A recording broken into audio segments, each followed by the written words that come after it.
Hello बच्चों, आज हम करते हैं capacitance of a capacitor with conducting slab. हमने क्या किया, एक कैपेसिटर के अंदर एक स्लैब रखी, पॉजिटिव ने नेगेटिव को अट्रैक्ट किया और नेगेटिव ने पॉजिटिव को।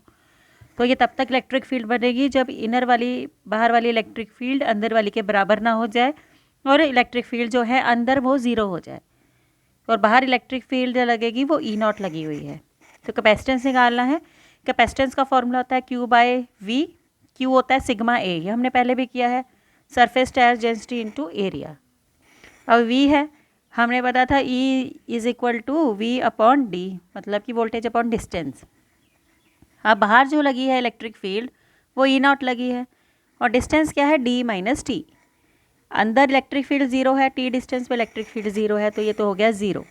तो sigma A E not D minus T sigma upon epsilon not E not है, ये हमने पहले भी किया था। एक प्लेट के लिए होता है electric field sigma upon 2 epsilon nought. यहाँ दो प्लेट्स हैं तो multiply by 2 sigma upon epsilon nought. Sigma से सिग्मा कैंसिल, ये एप्साइलम नॉट ऊपर चला गया, A epsilon nought D minus T.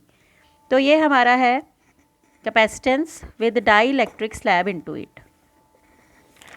Next है हमारा effect on various parameters when battery is disconnected and when battery is connected.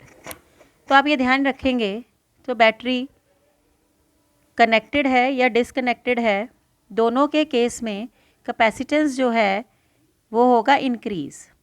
कितने times increase हुआ, के टाइम्स। इसमें भी के टाइम्स इंक्रीज़ होगा और इसके अंदर भी के टाइम्स क्या होगा, इंक्रीज़ होगा। बैटरी जब डिसकनेक्टेड रहती है तो एक बारी जो जितना चार्ज आपने डाल दिया उतना ही रहता है, तो चार्ज में कोई चेंज नहीं आता। लेकिन जब बैटरी कनेक्टेड रहती है तो आपका चार्ज भी के टाइम्स इंक्रीज़ होता है। अब क्या होगा, हम Q is equal to C V करेंगे, यहाँ से V निकालेंगे।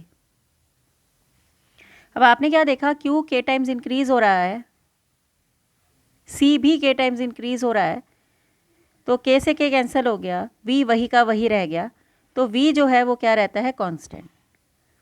अब V की तरह बिल्कुल E चलता है इलेक्ट्रिक फील्ड, ये भी क्या रहेगी, कांस्टेंट। अब एनर्जी की बात कर ले, एनर्जी होती है हाफ सी वी स्क्वायर। अब C जो है वो K टाइम्स इंक्रीज़ हो गया, V जो है वो कांस्टेंट है, तो सिर्फ K फैक्टर एक्स्ट्रा आया, हाफ सी वी स्क्वायर, तो ये K टाइम्स इंक्रीज़ हो गया। अब यहाँ पर आ जाते हैं, फिर Q is equal to C V करते हैं, C is equal to Q जो वही का वही रहेगा, लेकिन जो नीचे V आएगा, नीचे जो C आएगा, सॉरी, C जो है K टाइम्स इंक्रीज़ होगा, तो वोल्टेज 1 बाय K टाइम्स, मतलब कि वोल्टेज डिक्रीज़ हो गई।